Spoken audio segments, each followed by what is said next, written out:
Good afternoon. I hope that you can hear me all right. Very good. I will try to speak as clearly as I can. First of all, I would like to thank Dr. Antoine Ren and the Center for Catholic Studies of the Chinese University of Hong Kong for welcoming me to give this talk. And I will say that this is my first time visiting this part of the world, and I'm very happy to be here.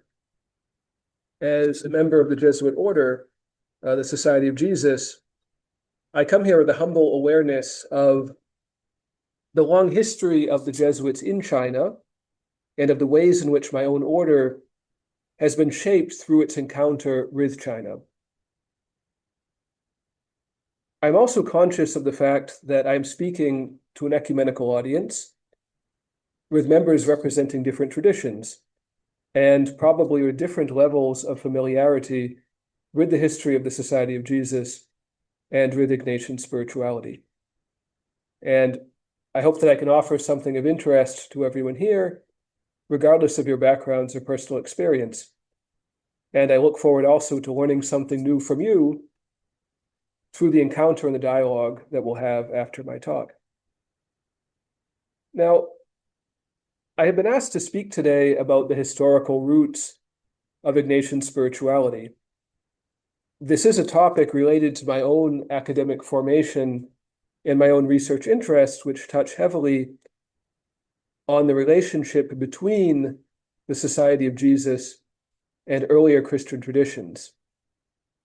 Now, of course, there is a lot that one could say about the roots of the Society of Jesus, about the life of its founder, St. Ignatius of Loyola, and about the way in which Ignatius drew upon or was influenced by earlier traditions. I mean, it's a large enough topic that one could give a whole semester course, just about this topic. So, I have to be very selective in what I'm going to say, given the limits of the time that we have together.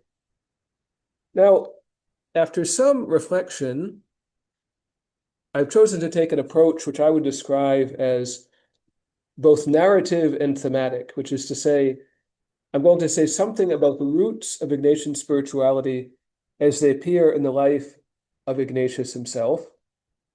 And I'm going to do that with a focus on 3 points. So my 3 goals for this lecture. My first goal, after considering a terminological question, which comes first, my first main goal will be to introduce the Autobiography of Ignatius of Loyola, a book which represents a key source for our understanding of who Ignatius was. My second goal will be to say something about the influence of medieval Christian literature on Ignatius. It's not just in terms of specifically religious literature, such as the lives of the saints, although that's included, but also including what we might consider to be secular sources, like novels of chivalry, which nevertheless, I would argue, have a religious dimension and were very important in the life of Ignatius and in his conception of what we think of now as Ignatian spirituality. And my third goal will be to speak about the influence of a specifically monastic style of spirituality on St. Ignatius, and how this influenced the writing of the spiritual exercises, which some of you may know, some of you may have made in some form or another as a retreat. Now, at the end, I hope we might also have the opportunity to talk about what this means for us today, to consider, what are the contemporary, ramifications or the contemporary relevance of Ignatian spirituality in our own context. But before getting there, I think it's important to spend some time looking at the life of St. Ignatius in order to provide some historical context that I think will help us to understand the roots of Ignatian spirituality. But before getting there, a terminological question. It's always good to define one's terms. So this strikes me as an essential question. What do we mean when we speak about Ignatian spirituality? How do we define the term? Now, it's a term that can be defined in different ways. I don't know if you ask, if you look in a theological dictionary, or if you look at, Wikipedia even, or other sources, you might find different definitions. But, I would suggest there are, a few different ways we can define these terms, which are worth thinking about. Now, the simplest way to define the term Ignatian spirituality, and the definition that in some sense I will be relying upon in this lecture, is to say that Ignatian spirituality is the distinctive form of Christian spirituality, which is derived from the writings and from the example of Saint Ignatius of Loyola, who was born Íñigo López de Onasti Loyola, a Spanish nobleman who left behind a life of worldly privilege to become an itinerant pilgrim seeking the will of God, and who ultimately became the founder and the first leader of what is now, actually, I may be wrong about this. It was for a long time the largest religious order in the Catholic Church, the Society of Jesus, but I think the Salesians might have overtaken us. So they're now number one, but for a very long time, the Society of Jesus was the religious order of the Catholic Church that had the most members. So for that reason alone, the spirituality of the founder is very important and very interesting. What inspired all of these men, kind of in the history of the society, there have been maybe more than 100,000 Jesuits, not all at one time, but, over 500 years. What inspired them to give their lives to the Society of Jesus, to become Jesuits? A lot of it, I think, goes back to their own experience of the spiritual vision which the founder gave to this order. Now, when Ignatius died in 1556, he left behind a large corpus of writings, including the spiritual exercises, the book of the exercises, that is, the constitutions, which is to say the book of the rules of the Society of Jesus, that explains, how our life is to be organized, how our formation should unfold, the kind of ministerial work that we can do, and so on. He also left many letters and instructions. And there's also a brief account of his life, which he dictated to one of his secretaries, a book which is usually called the Autobiography, and about which I will say a bit more. Now, the collected works of Ignatius of Loyola fill many volumes. They include different kinds of sources and different literary genres that each tell us something not just about Ignatius, but about his spirituality. Now, this is perhaps most obviously true in the book of the spiritual exercises, a book of meditations and rules meant to accompany a time of spiritual retreat.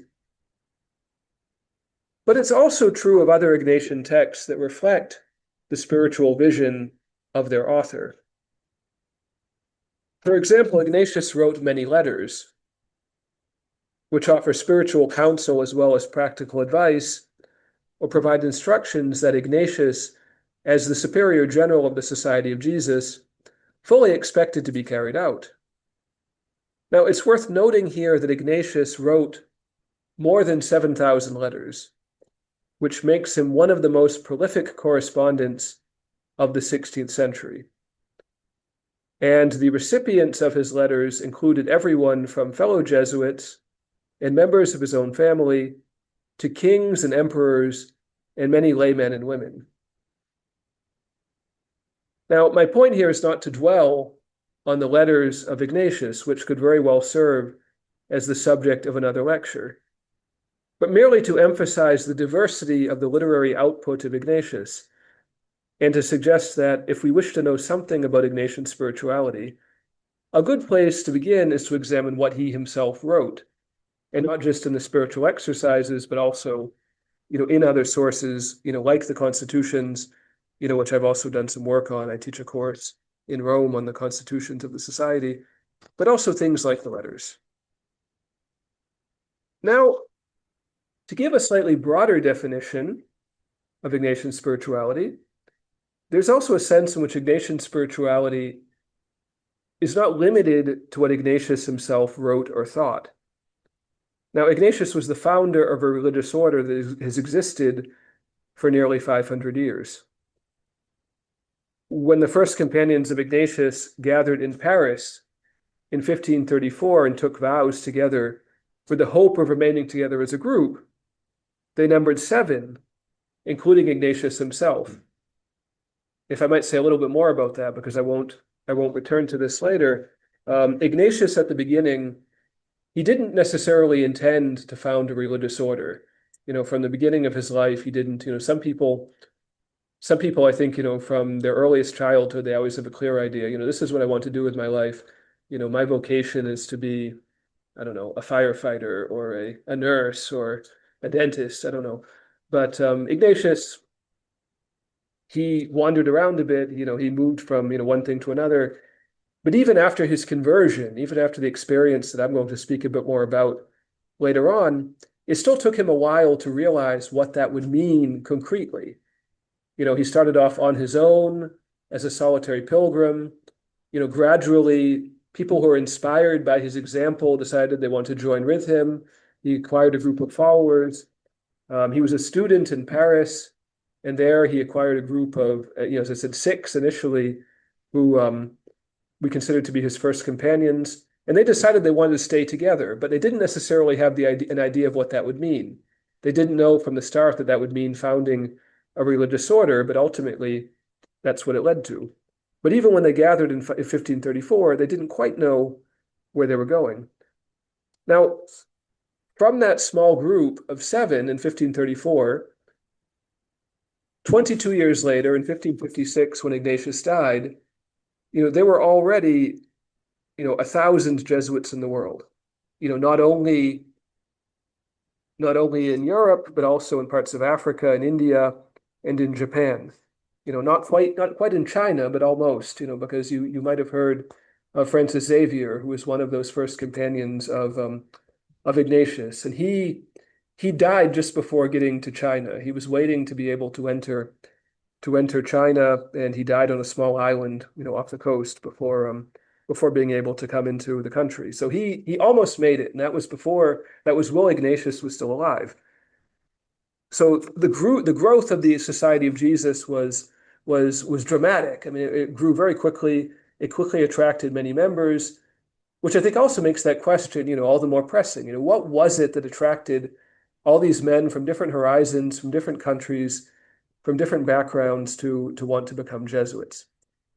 Now, this is why I would suggest that it's worth keeping in mind also this broader definition, that when we talk about Ignatian spirituality, we can't only limit ourselves to the spirituality of Ignatius himself, but also that of his followers, of the other members of the society throughout history.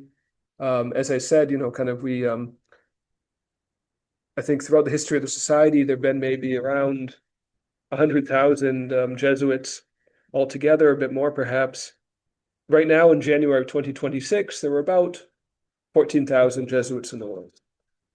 Now, given this diversity, given how many Jesuits, have been, their diverse circumstances, the places they've been in the world, the different situations in which they found themselves, their own character and personality as well, I think the broader question is important, as is the question of what Ignatian spirituality means for other people who are not Jesuits, but who in their own lives had an encounter with Ignatian spirituality.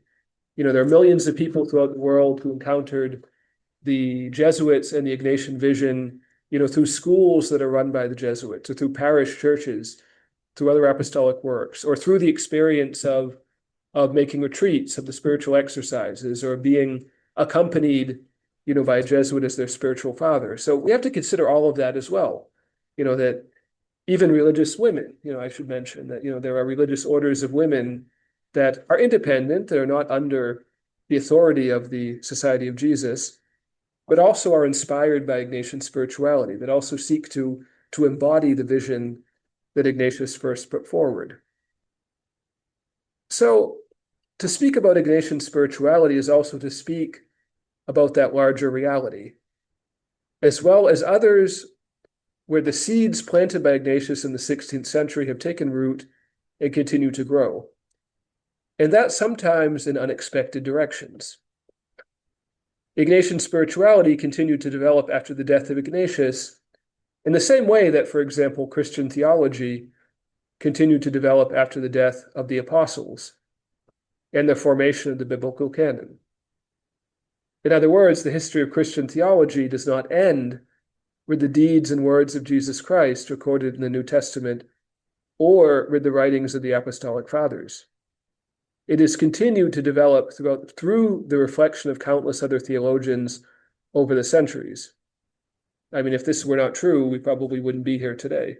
We wouldn't have faculties of theology and divinity schools and, a history of reflection on, kind of the word and the teachings of Jesus Christ, if not for the fact that there was that continued development. If everything ended with, the canon of scriptures, we'd have a lot less to talk about and reflect upon. We still have a lot, but, that subsequent history of development is also important. Now, similarly, the development of Ignatian spirituality did not end with the death of Ignatius, but has continued to the present day. Through the works, of Jesuits and others who have sought to interpret and to transmit the insights of Ignatius and others, but also through original works that draw upon the work of Ignatius of Loyola, but take it in directions that Ignatius himself would not have imagined. For example, Ignatius in his works in all of his writings, all of his letters, all of the many things that he produced, he never talks about ecology. He never talks about, environmental concerns. However, I think we're now very conscious of, our duty to care for the natural environment, our care for our common home, as Pope Francis put it in the encyclical Laudato Si. And thus, in recent decades, coinciding with our growing awareness of the threats that, that pollution and the depletion of natural resources represent for the future of the planet, and even for human survival, some have naturally asked, whether certain ideas or concepts that are characteristic of Ignatian spirituality can help to inform debates regarding our response to the climate crisis and to other environmental questions. So, here's a clear example, I think, of something that Ignatius himself never thought about, but which, Ignatian spirituality can nevertheless, offer a contribution to understanding. Now, to offer one more example of this, just before I move on, in recent years, there has been much debate and reflection within the Catholic Church on the broad theme of synodality, which essentially means the adoption of a collaborative and participatory model of common reflection in which lay people as well as clergy, religious, and bishops come together to discuss the issues facing the Church and potentially also discuss some of their solutions. Now, this synodal process, which has involved meetings not only in Rome, but also in dioceses throughout the world, offers a concrete application of certain Ignatian ideas regarding communal discernment. The sense in which synodality involves the introduction of an Ignatian paradigm at a global level reminds us again that Ignatian spirituality has very broad implications. So, to speak then of Ignatian spirituality is to speak of many different things. But having said all of that, and I realize this is a fairly lengthy introduction, I propose to adopt a much narrower focus for much of this lecture. Having considered what Ignatian spirituality means in the broadest possible terms, I think it's also worth considering what it means in its original context, which is to say within the life of St. Ignatius of Loyola. Now, this might be considered a narrative approach to Ignatian spirituality, seeking to identify some key themes and influences in the life of Ignatius, and thereby to say something about the type of Christian spirituality that bears his name. I suspect that this approach will be particularly helpful for those of you who have, who have little or no previous contact with the Ignatian tradition, and thus have never read about or studied the life of Ignatius. But I also hope that those who do have some previous exposure to these topics will also find something worthwhile in what I'm about to say. Now, in looking at the spirituality of Ignatius of Loyola in the context of Ignatius's own life, I will also seek to situate Ignatius within a broader tradition. If no man is an island, to quote the famous formulation of the English poet John Donne, it also goes without saying that we were all formed by various influences and that we are all inheritors of traditions that preceded us. I would also suggest that we can better appreciate the true originality of a figure like Ignatius of Loyola if we seek to understand how he was shaped by older traditions, in order to better see how these traditions can be adapted, applied in our own lives, and how we can build upon them and make the best use of his example and his teaching. Now, having said all of that, I'm going to move to an important consideration, which I think is kind of at the heart of what I'm going to say. It's to talk about this book, the Autobiography. Now, in speaking about the life of Ignatius of Loyola, we often take as our starting point this book, the so-called Autobiography or Reminiscences of Ignatius. Now, I don't know, maybe some people have already read this. I mean, Father Antoine certainly has, but I don't know if there are any others who know the Autobiography. Maybe a couple will, and for those who don't, well, you're about to learn a bit more about it. What can I say about the Autobiography? Well, the title can be a bit maybe deceiving in the sense that this is not a work that was written by Ignatius himself, but it's the record of a series of conversations between Ignatius and a young Portuguese Jesuit named Luís Gonçalves de Câmara, who was was kind of one of Ignatius's secretaries, but was also he was the minister, which is to say the person in charge of a lot of practical things in the house where Ignatius lived. So he was the one who made sure there was food on the table and made sure that if things were broken, they were fixed. That would make sure the house was kind of clean and well kept and so on. Well, that when he wasn't doing all those things, Gonçalves de Câmara was working on transcribing the Autobiography of Ignatius. Now, this was a process that took about 2 years, between 1553 and 1555, when Ignatius was already over 60 years old, and in fact was relatively close to his own death because he died in 1556. And it was in fact the awareness of Ignatius's his aging and his mortality that made this a somewhat urgent task for his close collaborators and his followers. Notably Jerome Nadal, who is one of the important early Jesuits in terms of documentation, in terms of interpreting the constitutions, most especially.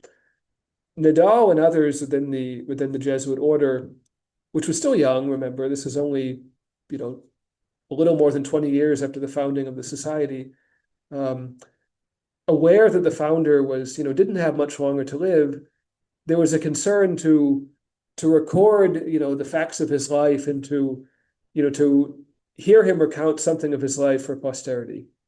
Now, this was very difficult because Ignatius was very reluctant to talk about himself, and for a long time, when they posed the question to him, he would put it off. Oh no, I don't want to talk about it. I've got other things to do. I really don't want to speak about my own life.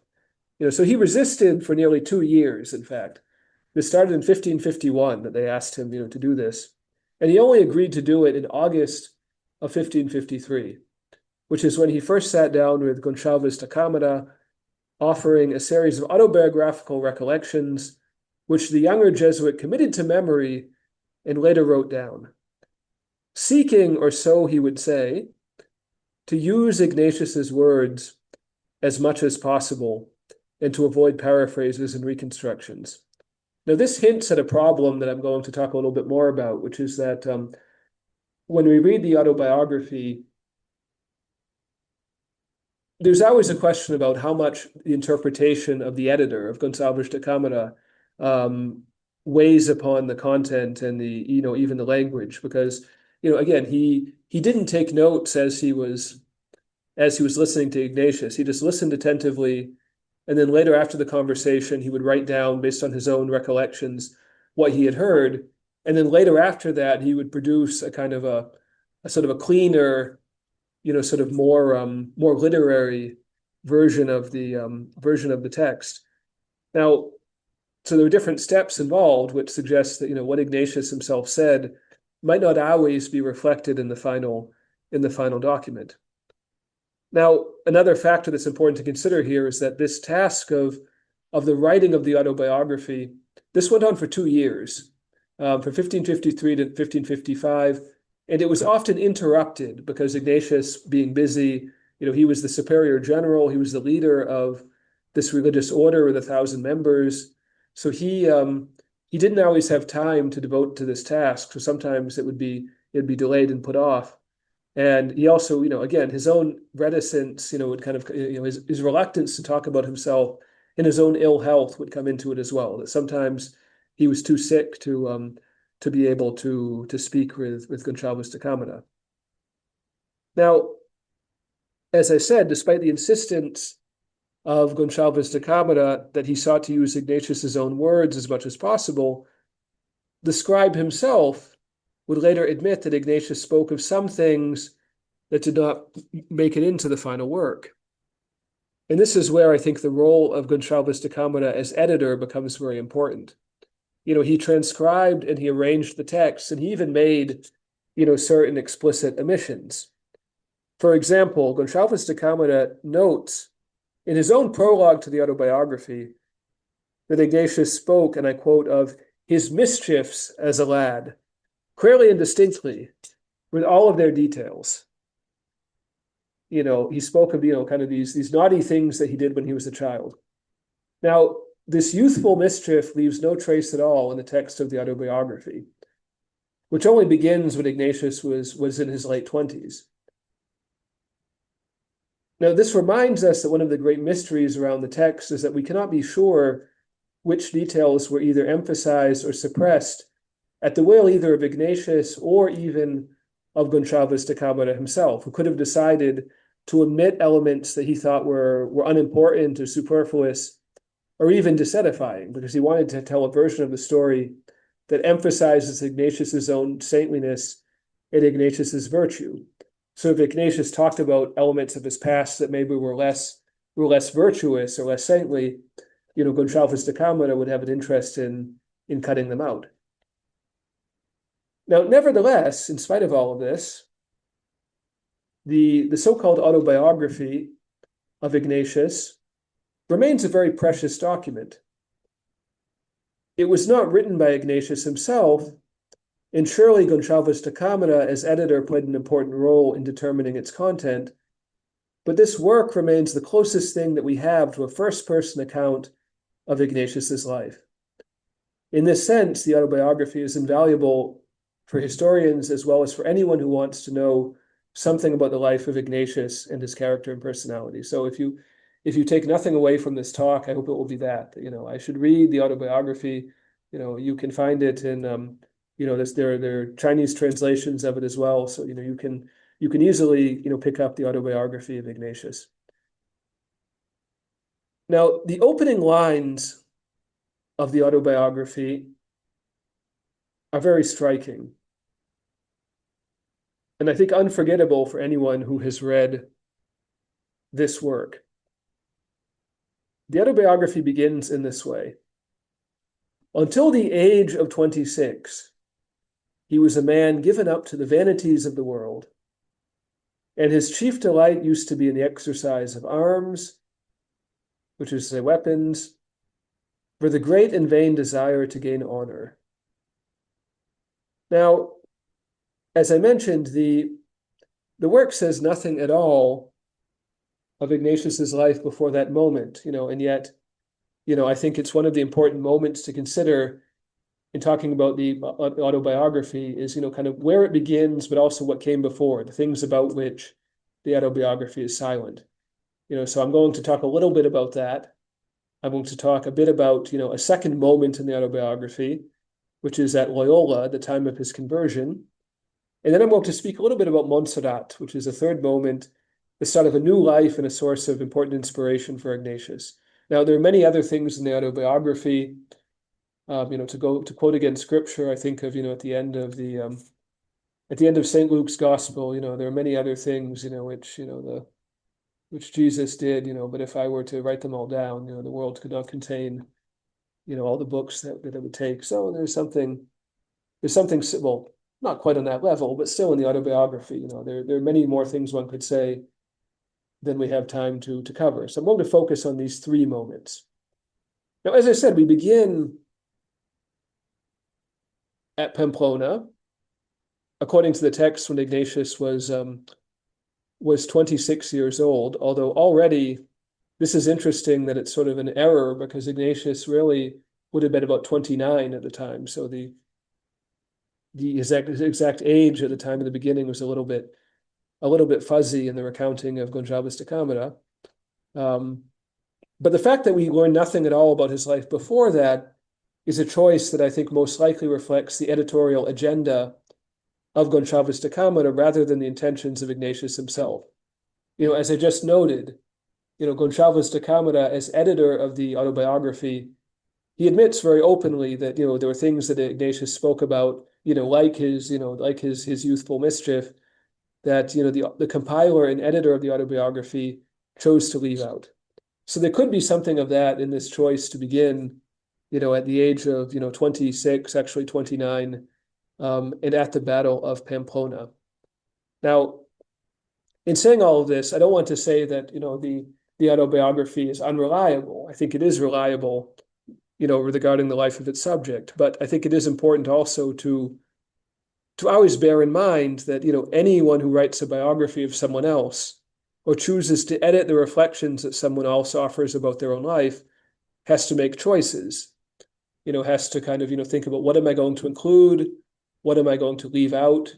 I did this myself when I was writing my doctoral thesis. That I had a chapter about the life of the person I was writing about, and I thought, well, what facts are important to keep here, and what facts can I not mention? Now, this applies, I think, to our own lives in a certain sense. That the interpretation that we put on our own history is just as important and interesting as that history itself, and it can change over time. If I were to recount to you, the events of my own life, of my childhood, for example, I would probably do so now in a different way than I would when I were living those events. The way I understand myself now is different from how I understood myself, 40 years ago. And if I were to write a memoir of my own youth, my own autobiography, that would reflect the self-understanding that I have now.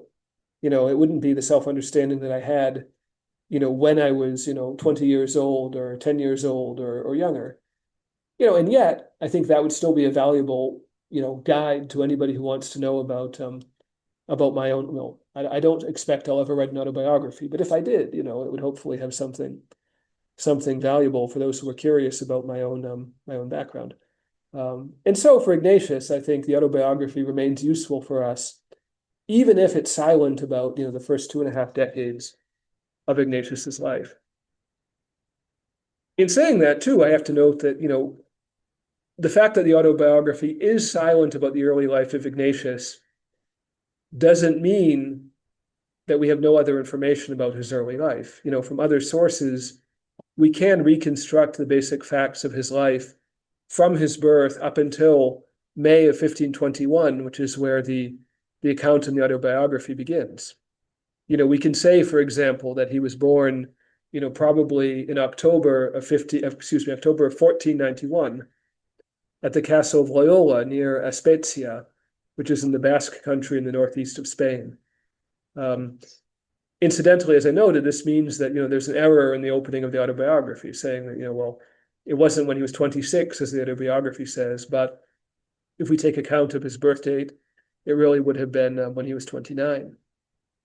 Now, Ignatius who was born under the name of Íñigo López de Llonas y Loyola, was the son of two members of the lower nobility, which explains why he was born at the castle of Loyola, the seat of his family, and despite being called a castle, actually a relatively small one.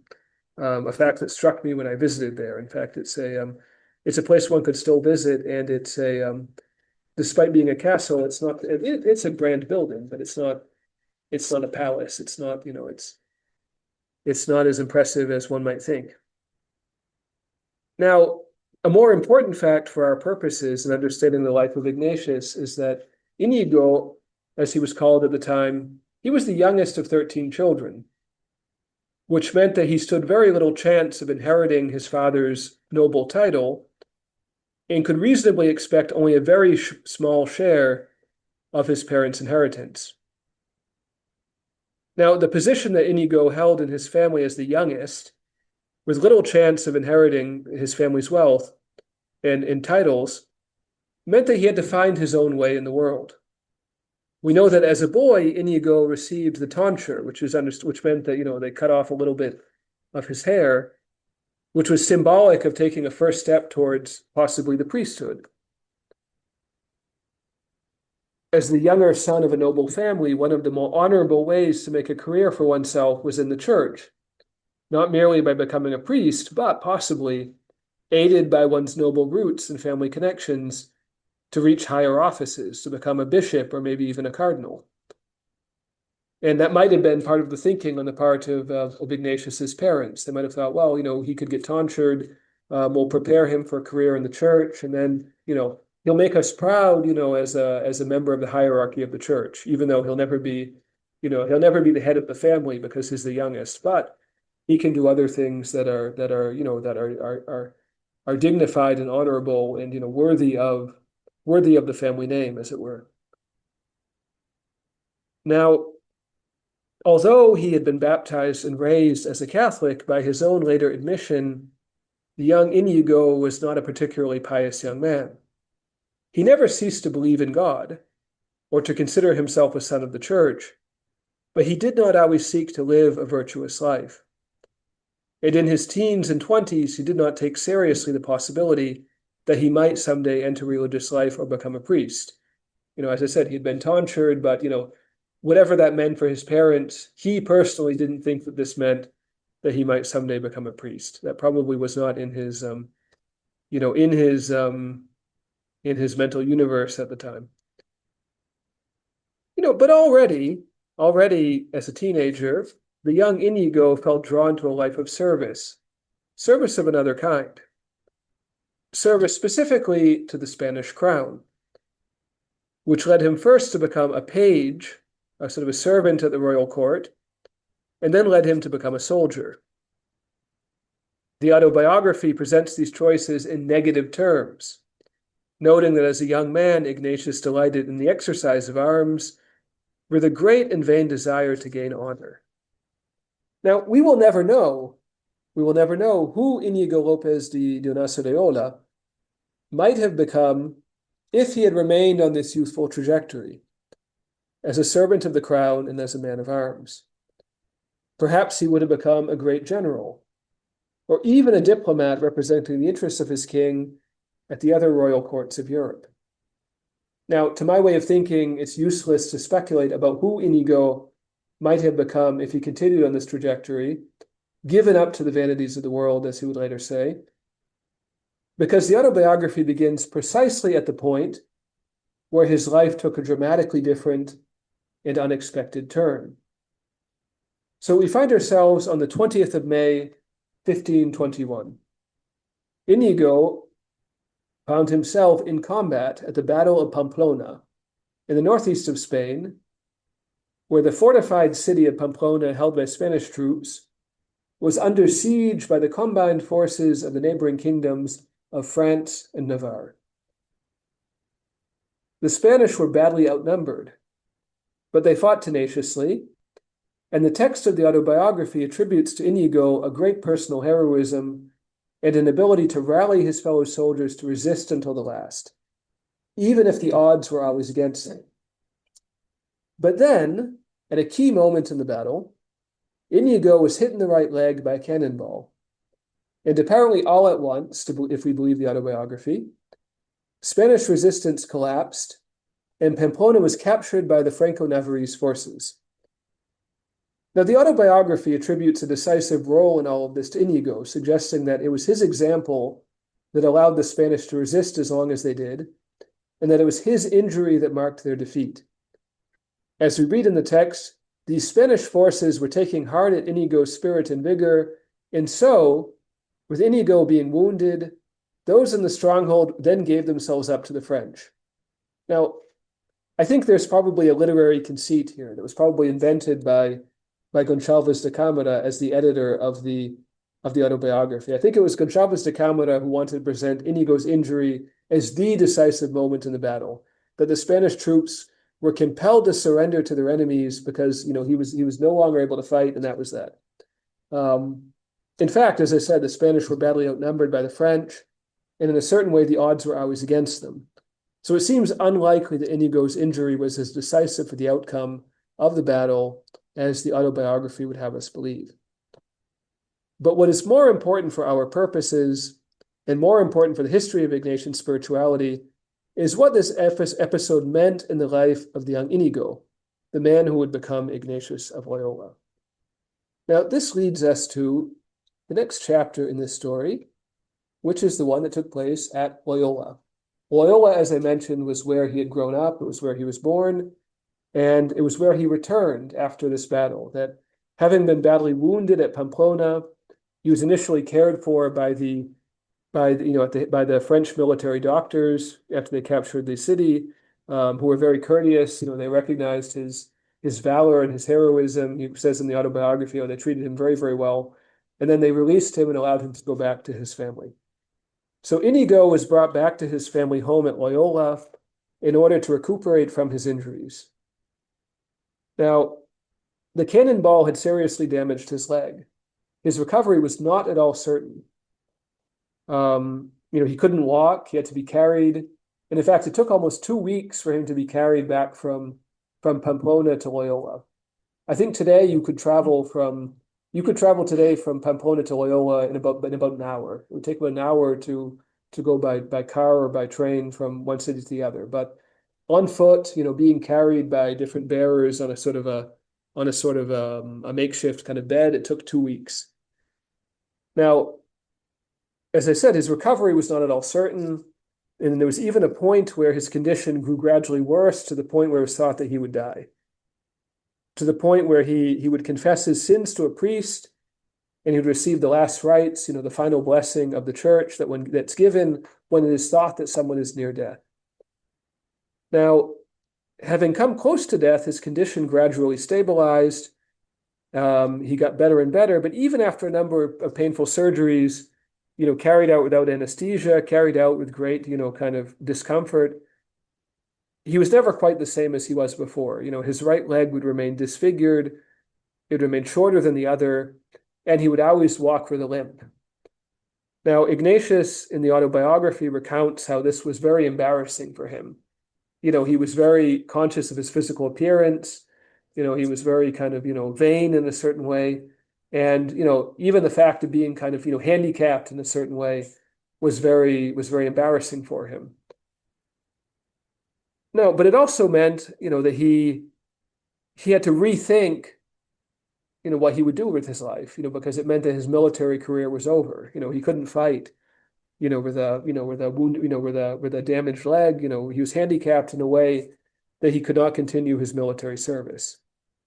Now, this time at Loyola represented a crucial turning point in his life because, from June of 1521 to February of 1522, for nearly, for not quite a year, but for several months, he was unable to walk, and he remained confined to his bed, cared for by members of his family at the castle of Loyola. It was a time of rupture. As I said, he knew that his old life was over.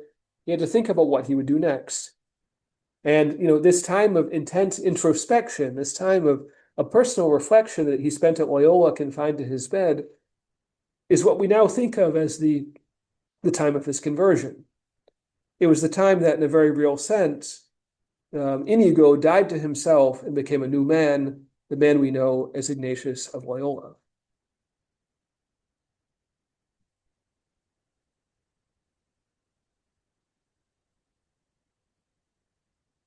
Now, as I noted at the beginning, this talk is not concerned just with the basic facts of Ignatius's life, as interesting as they are, but also with the influences that shaped him. So at this point, in talking about the convalescence of Inigo, the future Ignatius, during the long months that he spent at Loyola, I want to focus on two of those influences, which I think are helpful to us also in understanding the tradition of Ignatian spirituality. Now, those influences are the tradition of medieval chivalry, of the literature of chivalry, of stories about knights and princesses, stories about, the life of the court in the Middle Ages and so on. That tradition and the literature that it produced, and also the lives of Jesus Christ and the saints, the tradition of medieval hagiography. Now, as Ignatius was confined to his bed and recovering from his injuries and the surgeries that were carried out to treat those injuries, he unsurprisingly became bored. He needed some way to occupy his time. So he asked his family if they could provide books that he could read. He was a voracious reader, and he thought, well, at the very least, I can read to pass the time. Now, recalling these events more than 30 years later in the Autobiography, Ignatius, or perhaps rather his editor, he passed a severe judgment on the reading habits of the young Inigo. He says that Inigo was drawn to those worldly and frivolous books, commonly called courtly romances or novels of chivalry. Now, later in the text of the Autobiography, Ignatius identifies one of those books by name. He refers to a novel that was called Amadis de Gaula, Amadis of Gaul. Gaul, of course, being what we now call the country we now call France, which a book that Inigo probably knew in the edition compiled by a Spanish writer named Garcia Rodríguez de Montalvo, which was first published in 1508. So it was a book that was about, less than 15 years old at the time. A book that was sort of a bestseller. It was very widely reprinted. It was very popular. But even though Rodríguez de Montalvo was the author in a certain sense, he wasn't really the author. I mean, it was an older story that he had kind of retold and kind of refashioned and kind of represented. A tale that had its origins in the chivalric literature of the Middle Ages, 2 or 3 centuries prior. Now, this is also a book, by the way, Amadis, which I don't suppose anyone has ever read. I'd be very surprised if anyone has read Amadis de Gaula, because nobody reads this book today. It's a book that's been largely forgotten. But it did inspire other works that are well known, including Miguel de Cervantes' celebrated novel Don Quixote, which was published a century later, but inspired by Amadis and the same kind of literature. Now, given that this is a novel that has been forgotten, that nobody reads anymore, I want to say something briefly about the content, which I think helps us to understand its influence on Ignatius. Now, Amadis de Gaula is the story of a wandering knight, the Amadis of the title, whose adventures take him across Europe, from his native France to England, and even as far as Constantinople. Now, Amadis in the novel is presented as a sensitive man, a man inspired by the codes and values of medieval chivalry. He is also a sincere Christian, not without his shortcomings, but one who seeks nevertheless to right any wrongs that he is conscious of having committed and to assume his responsibilities toward others. For example, in the novel, Amadis is recounted as having had a secret liaison, a romantic relationship with a princess named Oriana, which leads to the birth of a son named Esplandian. Now, he would not marry Oriana. In fact, he couldn't because of the codes of the time, given their unequal social status. But Amadis acknowledged the son that he had with the princess and would take responsibility for the boy's education. raising him to be a knight like himself. Now, one can reasonably suppose that Ignatius of Loyola identified with the figure of Amadis, even if the autobiography describes the novel and others like it as worldly and frivolous. The figure of Amadis resembled that of the young Inigo, a Christian devoted to the values of chivalry, but also conscious of his own sinfulness and shortcomings. Now, within the autobiography, and also within the spiritual exercises, we can see traces of the influence of the chivalric tradition, of the tradition represented by this novel, on Ignatius of Loyola. In the autobiography, Ignatius recounts how during his convalescence at Loyola, he dreamt of the acts of gallantry that he wished to perform in the service of a certain lady, going so far as to imagine the courtly phrases that he would have addressed to her and the facts of arms that he would have carried out in her service. Now, Ignatius goes on to emphasize that this lady wasn't just any noblewoman. She wasn't a countess or a duchess. Her rank was much higher than any of these. Now, as a parenthesis, I'll say that various theories have been put forward regarding the identity of this lady, suggesting that Ignatius had a particular person in mind. Now, in my opinion, however, it doesn't matter who she was, or even whether she existed at all. What matters is what this dream, this image, reveals regarding the influence of chivalric ideals on Ignatius of Loyola. This ideal image of a certain lady and this desire to serve her were reflective of the positive influence that the tradition of medieval chivalry, the tradition of books like Amadis de Gauda, exercised on the young Inigo. Now, later on, at another key moment in his conversion, Ignatius would spend a night in prayer before a famous image of the Virgin Mary venerated at the Abbey of Our Lady of Montserrat. At the end of that all-night vigil before the statue of Our Lady of Montserrat, Ignatius would leave his sword at the foot of the image of the Virgin before setting out for a new life as an itinerant pilgrim. The act of leaving his sword at the feet of the Virgin Mary symbolized the resolve of Ignatius to leave his old life behind and to begin a new one. But it is also a reminder of how his imagination had been shaped by the culture of chivalry and by the traditional conceptions of courtly honor. So when he was thinking about what can I do to symbolize my desire to start a new life, to renounce everything and to follow God, well, having been a soldier inspired by this knightly tradition, the best thing he could think of was, well, I'm going to offer my sword to the Virgin Mary. It's a way of saying, I want to serve you the way that I wanted to serve, a princess or a noblewoman in my prior life. Now, later on in the spiritual exercises, Ignatius would once again call upon images of chivalry in the meditation on the call of the temporal king. This is in paragraphs 91 to 94 of the spiritual exercises. Some of you might be familiar with this if you've made the exercises. In this part of the spiritual exercises, Ignatius asks the exercitant, the person making the exercises, to imagine a human king, chosen by God our Lord himself, whom all Christian princes and all the Christian faithful reverence and obey. Now, this ideal king is presented as a military leader outstanding in virtue, admired by all, one who willingly shares in all of the dangers and suffering endured by the soldiers who are loyal to him.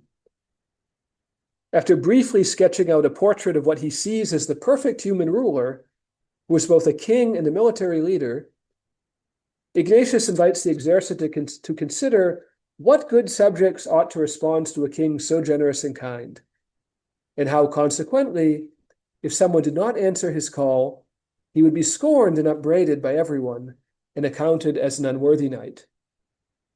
Now, immediately afterward, Ignatius presents the image of the eternal king, Jesus Christ, as one who is even greater than the temporal king, even more deserving of loyalty and admiration, and who calls upon his followers to even greater sacrifices and a deeper offering of themselves. Now, in my opinion, the way in which Ignatius speaks of the temporal king shows that chivalric ideals profoundly shaped his way of looking at the world even long after his conversion. For Ignatius, even if the eternal king makes an infinitely stronger claim on us, the temporal king remains good and worthy of respect. Thus, I think that we can safely conclude that the tradition of chivalry represented by works like Amadis de Gaula left a durable imprint on the mind of Ignatius of Loyola and played an important, if too seldom explored, role in the articulation of Ignatian spirituality. Now, let us return then to the text of the Autobiography and to another key influence on Ignatius in the development of his spiritual vision. As I said, when he was confined to his bed, he sought a way to pass the time. Ignatius was looking for books to read.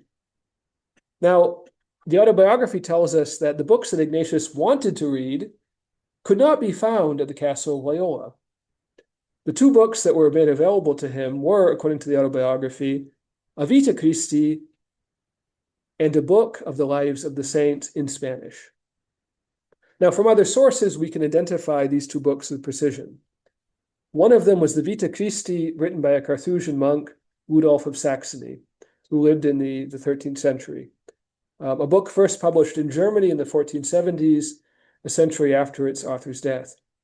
And in the years following its initial publication in Latin, Rudolf's Vita Christi was widely translated into vernacular languages, including a Spanish translation that Inigo would have read.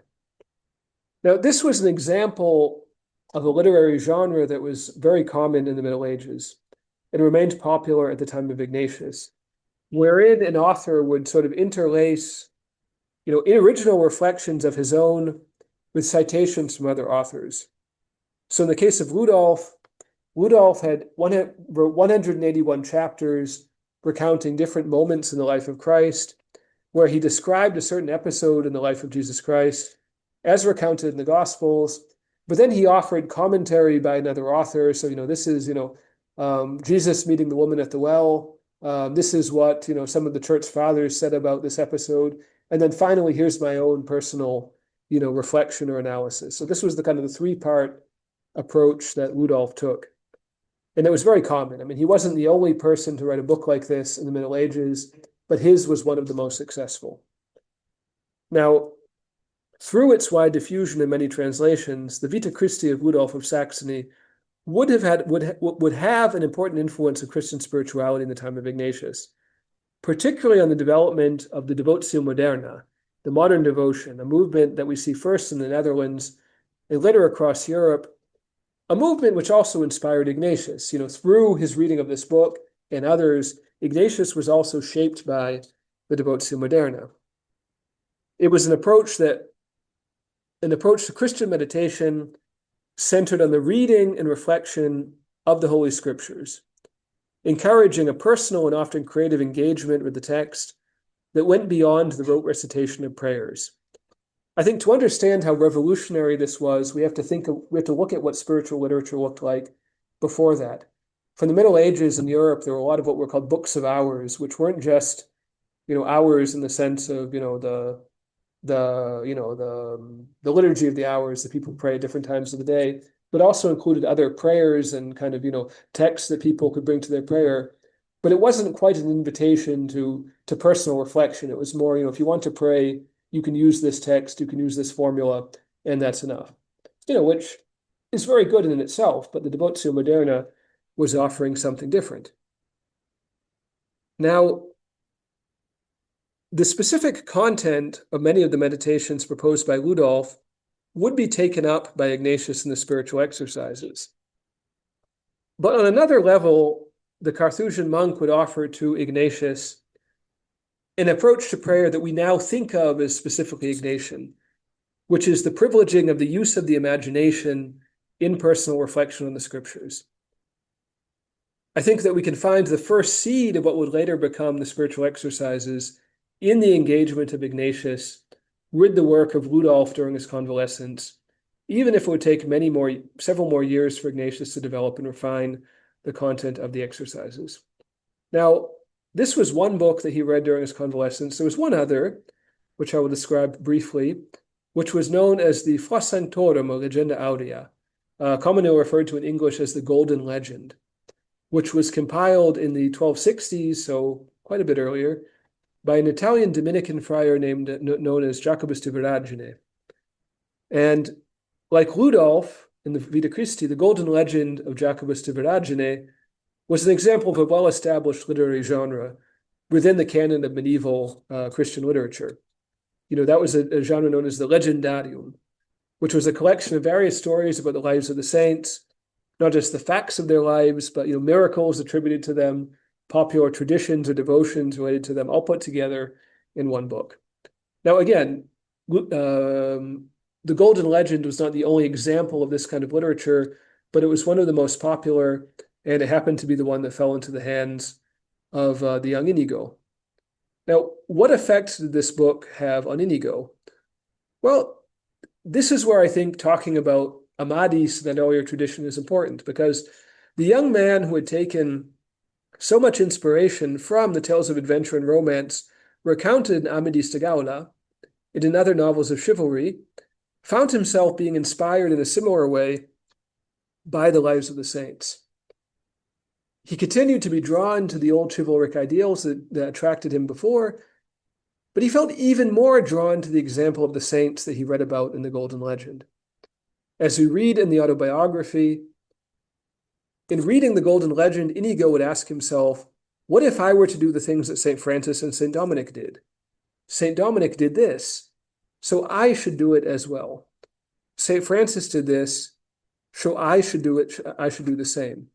So over the course of his months at Loyola, in reading the Vita Christi, the Golden Legend, Ignatius came to be drawn increasingly to a new form of service, to a desire to follow the example of Christ in the figures like St. Francis and St. Dominic. And he came to realize that his desire to imitate Christ and to follow the saints was greater than his desire to return to his earlier life. Now, to conclude this part of my presentation, I would just like to note 2 points that I hope will synthesize what I have said about the Vita Christi, the Golden Legend, but also at Amadis de Gaula. I would submit that, these different forms of literature, the chivalric literature of Amadis de Gaula and the hagiography that we find in the Golden Legend and the Vita Christi, are not that far apart. They're not that far apart, especially when we consider their impact on Ignatius. Both the fictional lives of knights like Amadis de Gaula and the lives of saints like Francis and Dominic provided Inigo with models of heroism and virtue that inspired in him a desire to do likewise. The separation, or perhaps the contradiction, that we might be tempted to see between these two forms of literature is not one that would have been apparent to Ignatius of Loyola. I think he understood the connection, even if in the Autobiography we see this line about, the earlier stuff was frivolous and worldly, and he moved on. Well, clearly it was reading those materials that prepared him to be able to read and to understand the Vita Christi and the Golden Legend, and that led him to conversion. Now, at the same time, I think chivalric literature and medieval hagiography would give Ignatius of Loyola a spiritual language that he would put to use in the composition of the spiritual exercises. The young Inigo's imagination was fired by the reading of novels like Amadis de Gaula and would later be touched and transformed by the reading of the Vita Christi and the Golden Legend. And without a doubt, as I've just said, the role that the use of the imagination played in Ignatius' own life and conversion helps to explain the importance accorded to imaginative prayer in the spiritual exercises. I think there's a sense in which Ignatius, having taken so much from his own imaginative reflection on these sources, for him it was fairly easy to go to proposing different methods of imaginative prayer, which he also took from, sources like Rudolf. Now, this also touches at something innovative in Ignatian spirituality, which is the turn to subjective personal experience, which we already see the kernel of in things like Rudolf in this invitation to meditation, but which Ignatius would develop further. Because the use of the imagination is necessarily personal. And the intention of Ignatius in crafting the spiritual exercises was not to ensure that each person making the exercises would have an experience exactly like his own, but rather to propose a method and a style of prayer that had produced great fruits in his own life. Now, to conclude, and relatively briefly, because I want to have time for a discussion, I want to say a little bit about the influence of the monastic tradition of Montserrat on Ignatius of Loyola. Now, this brings us a bit beyond the experience of Ignatius at Loyola. To summarize, Ignatius, after these months of convalescence, he was convinced, partly on the basis of his reading, on the basis of his prayer, that he needed to take a different direction in his life. He was convinced that, he was being called to serve God in a particular way, even if he wasn't quite sure what that would mean. Now, he made some basic, resolutions, that he would like to make a pilgrimage to Jerusalem, but on the way, he would visit some important shrines in Spain, at a place called Arantzazu, which was not far from where he grew up, but later, and most especially at Montserrat. But this brings us to the question of his encounter with a certain Benedictine tradition which he encountered at Montserrat. Now, in saying this, I think I'm saying something that has to be underlined because it's not underlined quite enough. The influence of the tradition of Montserrat, of the Benedictine tradition, thus on Ignatius, is something that specialists know about and explore sometimes, but it's not something that we talk too much about. And I think it's a topic that provokes a certain incomprehension even among Jesuits sometimes, because I think sometimes there's been a tendency among Jesuits and others writing about Ignatian spirituality to emphasize what is new and innovative in the spiritual vision of Ignatius, but to neglect the parallels and the continuity that exists with earlier traditions. Now, I think there is something new and innovative. That's true. But I think to have a fuller picture, we need to be able to put that in, kind of in contact with our awareness of what came before and how it influenced Ignatius. So, having said that, what's this about Montserrat? Now, Ignatius arrived at Montserrat after, after having traveled down from Loyola.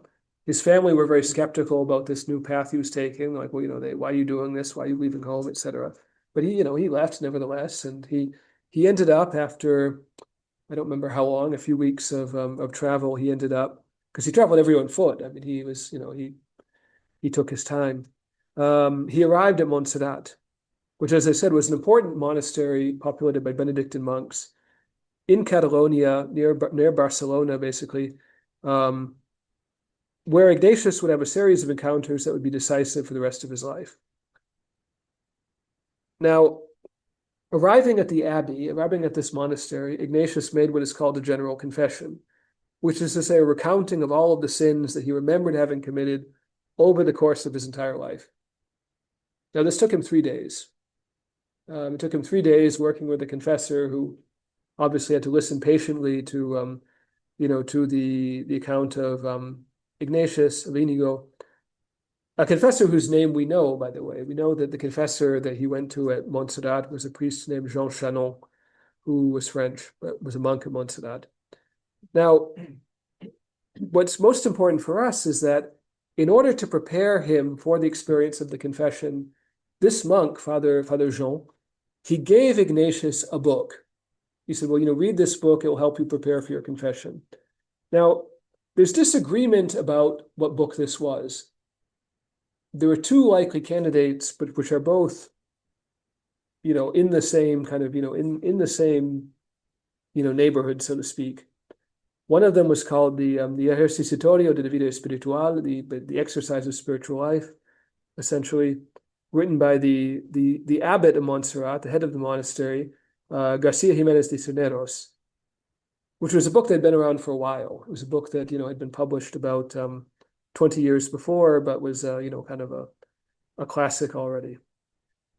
Now, many scholars take this to be the book that the book that Jean Chanon would have given to Ignatius.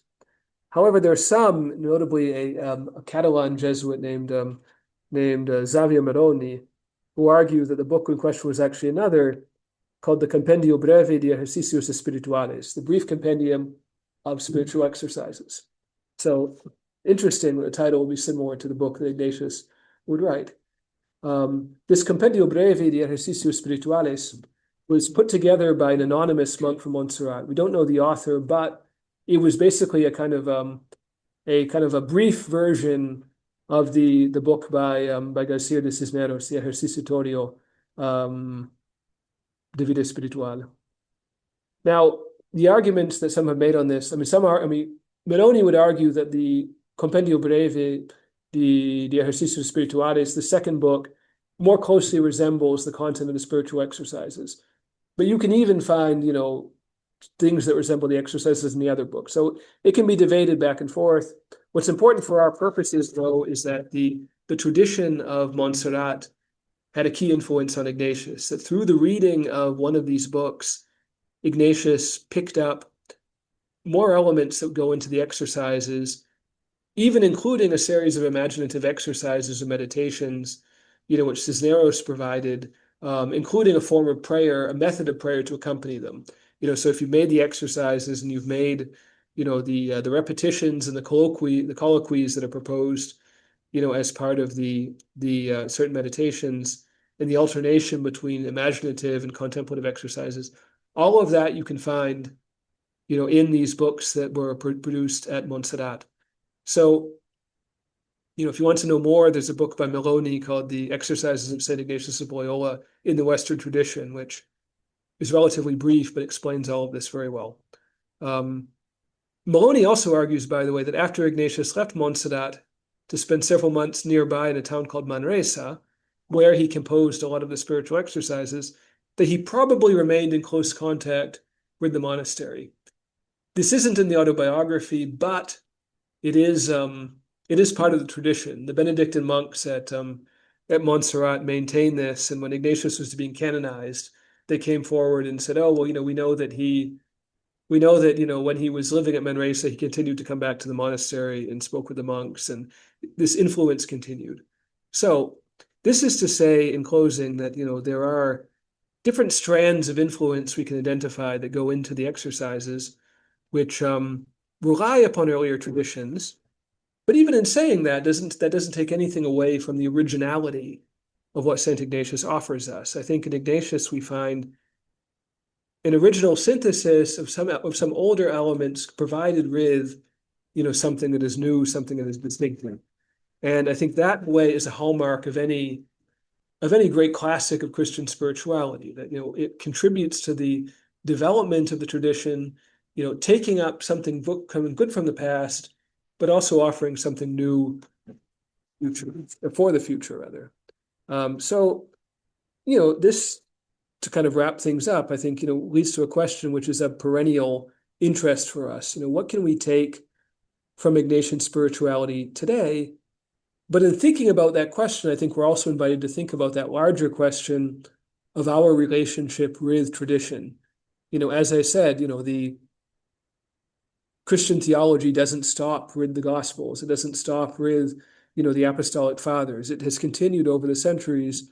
And even today, the contribution that theologians make will have something to offer in the future, in the further development of our understanding of the Christian faith and, our thinking about it, what it means for us. So this is all to say that, I think we need to take a both-and approach here. It's not enough to say that Ignatius offered something new. It's also important to consider how he took and adapted, what was already old in his time. So I thank you then for your attention, and I'm happy to answer questions, but also to dialogue with you, to hear about your perspectives. So thank you.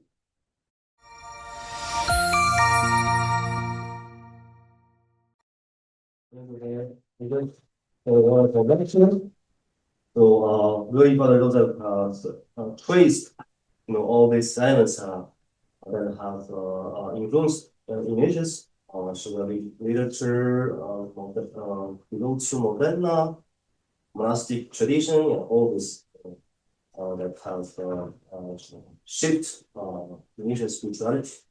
So if you have any questions, maybe you have 15 minutes or comments. Yeah, very much. So thank you, Father Joseph, for that. This is a question out of my personal interest of spirituality. As a non-Ignatian spirituality specialist, one of the common concepts that I have in Ignatian spirituality is holy indifference. So is this concept developed by Ignatius himself historically, or has any influence in the time when he was in Montserrat? I mean, for example, when I studied John of the Cross, I know that the idea of the Dark Knight is made by himself. So where this concept has any historical background that you could share to us? Well, thank you for the question. I mean, I would say that I think clearly it has older roots. I mean, not just John of the Cross, certainly you can find reflection on that point, but even in the earlier monastic tradition, like if you look at the Fathers of the Desert, for example, would talk about the importance of being of indifference in a positive sense. It's also where there are parallels, I think, with other traditions. You can find in the Buddhist tradition, for example, you can find reflection on indifference in a sense. I think that's another area where Ignatius offers a development, rather he doesn't create something new, but he builds upon the earlier tradition and gives it a certain nuance. I think that I also have studied the Desert Fathers, so I think that in the tradition of the Desert Fathers, you can find elements of indifference that for us would be challenging. For example, this and maybe problematic even that if you're a monk and your spiritual father tells you to go and to water a dead stick, you should do it because just out of obedience, even if you know intellectually that nothing will happen. Ironically, Ignatius also at one point takes up this image, but I think what's important in talking about indifference isn't just to kind of focus on those sorts of examples, but to think about what positively how does this positively contribute to my growth in discipleship as a Christian? Like being indifferent, not just in little things, but with regard to my own projects, with regard to my own, my own preferences even. I think indifference for him often means that, I think, can I be indifferent with respect to what I might really want to do? But if I think about it and discern it carefully, I see that, well, I ought to be doing something else. So I think that, indifference can be understood in many ways, obviously. But I think if Ignatius contributes something innovative in that regard, it could be that relationship between indifference and discernment. How can I discern the greatest good, while relativizing my own place in that? Because again, we can be indifferent with respect to, all right, well, the superior says I should do this and, I should just do it out of obedience, without any questioning. Well, that's a form of indifference. But I think Ignatian indifference has that extra layer. I think that we all, and I think it involves also a kind of a common discernment. It's not just me who should be indifferent. It's also, my superiors. It's also, my spiritual father in presenting something, shouldn't try to kind of push me towards a particular goal, but should say, all right, well, here's some considerations, here's some goods to bear in mind and, to see where it leads. So. Thank you, Bob. I'm just curious to see that when you mentioned that the order has gone from 0 to 1,000 or 7 to 1,000 people in 20 years, that something must have struck the young men of the time to follow Ignatius' footsteps. And I guess that idea of chivalry must have bring, resonance with a lot of young people at the time, such that they would, identify with heroism and that sense of honor and follow his footsteps. So going back to today, we see there are a lot of need for vocation, not just within the order of the Jesuits, but generally the thousands and religious orders. So I'm wondering, do you have a view of, what would be the language of this time that would, make people identify with something like the chivalry of today? That people might, find it easier to respond to that calling. It's a very good question. I think one of the things that inspired the early Jesuits and accounts for the growth of the society, there was that romantic vision, but I think there was also a concern for the apostolic needs of the time. That this was a context where, this was in the 16th century was the great century of the Reform. It's the time of the Protestant Reformation. Within the Catholic Church, it was also a time of church reform. There was the Council of Trent, which made, kind of wide-ranging, sweeping changes, to the organization of seminaries and to parish life and many other things. And I think in that context, there was something about the apostolic nature of the Society of Jesus that drew people in. Now, today, obviously, there are also a lot of apostolic needs, as you pointed out. I think the question is now in every generation. I think the question is always the same. The harvest is abundant, but the laborers are few. And there's always more things that could be done, more needs we can identify than resources we have to meet those needs. But concretely today, I would point to, a couple of things I think are interesting within the recent kind of general congregations of the Society of Jesus, because we have in the last few decades, it's been every 10 years or so, but it could be longer or shorter depending on circumstances. We have a general congregation, so a meeting that brings together representatives of all of the Jesuits in the world, not all of them, but not everybody comes, but each province of Jesuits, each local group is meant to send representatives to talk about the situation of the Society of Jesus, but also current needs. And one image I think is very striking from the last general congregation was this focus on reconciliation as a theme. That in many different ways in our world today, there's a need for reconciliation, between different groups in society, between, small s society, kind of reconciliation on a social level, reconciliation between countries that are in conflict, reconciliation with the planet. This is where the ecological, concern comes in as well. So I think there's something there that I think speaks to our current circumstances and hopefully can serve to inspire vocations. A second theme, which I think has been brought out not just by our own recent congregations, but also by the recent popes, Benedict XVI, Pope Francis, even Pope Leo, when he spoke to the Jesuits recently, cited this. The Jesuits have always been called to be, on the frontiers in a certain way, to go to places where it might be difficult for other religious orders to go.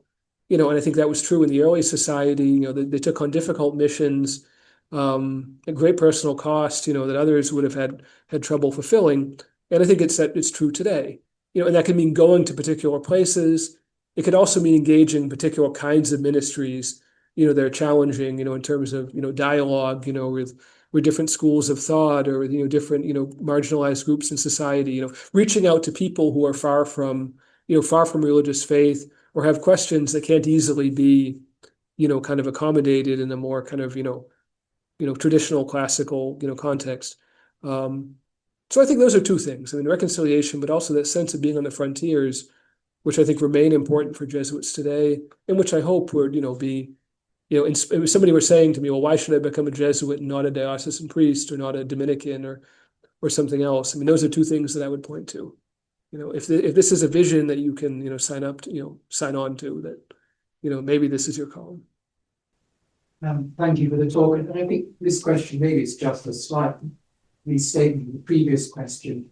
But looking at the question, what Ignatian spirituality offers us today, what I took away from your talk is how Ignatius kind of reframed his own life through his engagement with literature. And then you sort of played with that idea when you imagined your own memoir and how you would reframe your own life where you'd write the story at different times.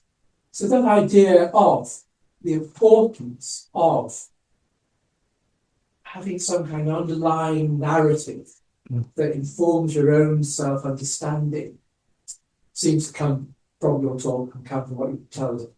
I get them. How important do you think that might be in helping people today who perhaps the deep malaise might be because they don't have such a vision? The vision they have is a reduced vision of life's possibilities. Yeah, perhaps that's well, thank you.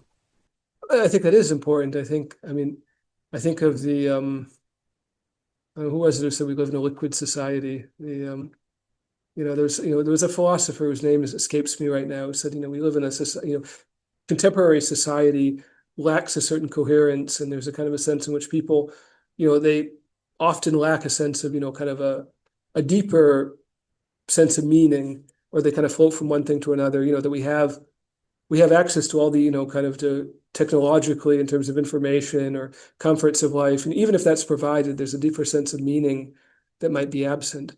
So I think part of what I think as a Jesuit, but also in a larger sense with what Christians are called to do, is to provide maybe a sense of accompaniment that can give people, a sense of meaning, an understanding of their purpose in life, and a sense of kind of fitting their own story into a larger whole, to understand that, kind of there's not, there can be events in my own life that kind of seem a bit,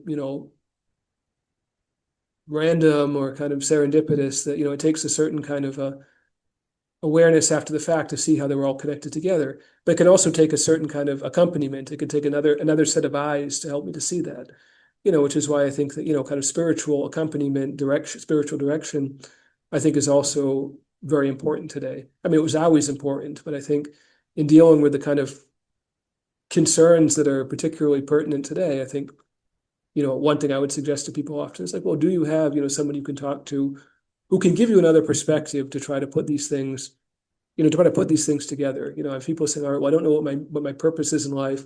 I seem to go from one thing to another, without a great sense of clarity. Well, talking to somebody else, a spiritual director in the Ignatian tradition, certainly it's something we try to do. That can be helpful.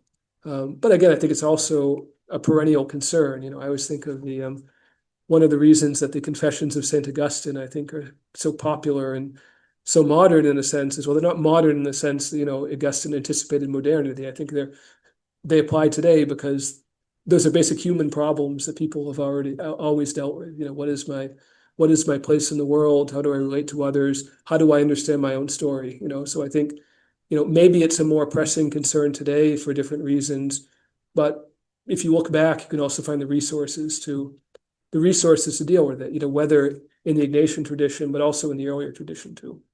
So